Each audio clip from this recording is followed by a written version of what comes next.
Prayag coach Sanjay সেনের ওপর বিরক্তির মাত্রা বাড়ছে কর্তাদের, দূরত্বও বাড়ছে দুপক্ষের। শোনা যাচ্ছে ফেড কাপের পর চাকরি যাচ্ছে প্রয়াগ কোচের, যদিও দুপক্ষই এখনই কিছু বলতে চাইছেন না। কর্তারা মুখে বলছেন সব মিটে গেছে। অনুশীলনের মাঠে ড্রেসিং রুমের সমস্যা মেটাতে অভিনব চিন্তা ভাবনা কর্তাদের। যুব ভারতীতে অনুশীলন করে র্যান্টি হার্নান্ডেজ, সুব্রত পাল, গৌরমাঙ্গিরা গাড়ি করে গিয়ে সেন্ট্রাল পার্কের ড্রেসিং রুম ব্যবহার করবেন। এতে কি কোচ কর্তাদের মধ্যেকার দূরত্ব মিটবে? কাকে কান টেনে নিয়ে গেল আমি কাকের পেছনে দৌড়বো, সেই চরিত্র আমার নয়। সত্যি কথা, আমরা প্র্যাকটিসের মাঠ আর ড্রেসিং রুম আমরা একটা সুশৃঙ্খলভাবে জোগাড় করতে পারিনি। এর মধ্যে কোনো ভুল নেই, সেটা আলোচনা করে নিলে নিজেদের মধ্যে এটা ভালো হতো, এর মধ্যে কোনো ভুল নেই।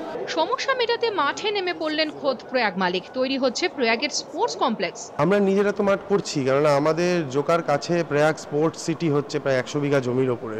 সেখানে অনেক ন্যাশনাল এবং ইন্টারন্যাশনাল টাই আপ হচ্ছে, এখনই ডিসক্লোজ করছি না, তবে অনেক ফরেন টাই আপসের ব্যাপারেও কথাবার্তা হচ্ছে, যেখানে ফুটবল একাডেমি হবে, ক্রিকেট একাডেমি হবে, যে সমস্ত রকম আউটডোর অ্যান্ড ইনডোর স্পোর্টস হবে। তো সেই দিক থেকে যখন ওই স্পোর্টস সিটিটা হয়ে যাবে, তো আমাদের প্রয়াগের টিম ওখানেই প্র্যাকটিস করবে আগামী দিনে।